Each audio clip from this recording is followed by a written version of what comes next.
নিয়ে যেতে পারি তার মাতৃজননী মহারানী সনিকার কাছে।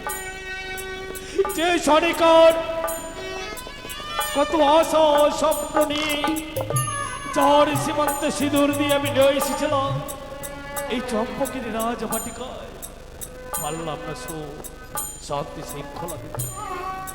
শুধু যে দুঃখ জীবন ভরা বেঁচে আছে, তাই যেন আমি আজকে দেশের জন্য ভিক্ষে দাও আমার সন্তানকে। তাই ছুটে যাই বৈবাহিক মশাই, ও বৈবাহিক মশাই। হ্যাঁ বলেন বিআই মশাই। বৈবাহিক মশাই, হ্যাঁ বলো বিআই মশাই।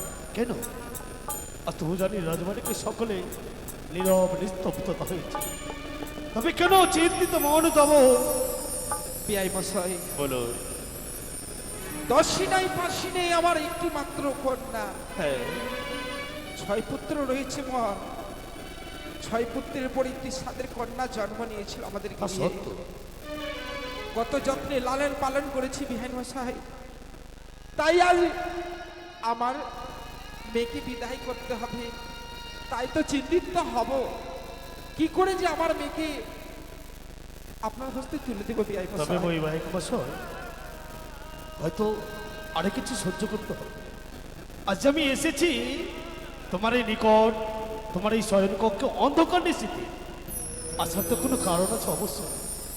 তবে হে বিহাই মশাই, বলো বিহাই আজ আমি এমন মানি, আজ আমার এই মুখ গহ্বর থেকে এমন মুখ অস্থিত বাণী বেরিয়ে আসবে, হয়তো এই বাণী শোনার সঙ্গে সঙ্গে তোমার এই মস্তকে আকাশ থেকে যেন বজ্রপাত হবে, তোমার এই পদতলের মৃত্তিকা যেন সরে যাবে। আমি যে নিরুপায়, তথাপি আমি তোমায় বলবো বৈবাহিক মশাই, বৈবাহিক মশাই বলবেন।